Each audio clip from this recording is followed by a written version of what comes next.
எனது வாழ்க்கையிலும் உங்களது வாழ்க்கையிலும் இறைவன் ஒரு கஷ்டமான காலத்தை கடக்கக்கூடிய சூழலை ஏற்படுத்தினாள். ஒரு விஷயத்தை கொடுப்பதற்கு இறைவன் தாமதப்படுத்தினால் ஒன்றை புரிந்து கொள்ளுங்கள், அது இறைவனுடைய அருள். அது அந்த கஷ்டமான காலத்திற்கு பிறகோ அந்த தாமதத்திற்கு பிறகோ என்ன கிடைக்கும் என்பதை இறைவன் ஒருவனே அறிந்தவன்.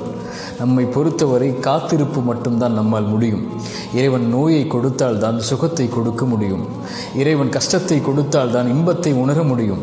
வழியை கொடுத்தால் தான் அந்த வழி மறைந்ததற்கு பிறகு வரக்கூடிய மகிழ்வை அனுபவிக்க முடியும். உலகத்தில் இருள் வந்தால் எப்படி வெளிச்சம் வருமோ அது போன்று சிரமங்களும் கஷ்டங்களும் வந்தால்தான் அதற்கு பிறகு வரக்கூடிய நிலைமை இன்பமாக மகிழ்ச்சியாக மாறும். காரியங்கள் அனைத்தையும் அவன்தான் நிர்வகிக்கிறான். எல்லா பொருளின் மீதும் அவன்தான் ஆற்றல் உள்ளவனாக இருக்கிறான். அவனை சார்ந்திருந்து அவன் கொடுக்கக்கூடிய விஷயத்தை கஷ்டத்திற்கு பிறகு காத்திருந்து பெற்றுக்கொண்டால் அதைவிட உலகத்தில் பெறக்கூடிய வெகுமதி எதுவும் இருக்க முடியாது.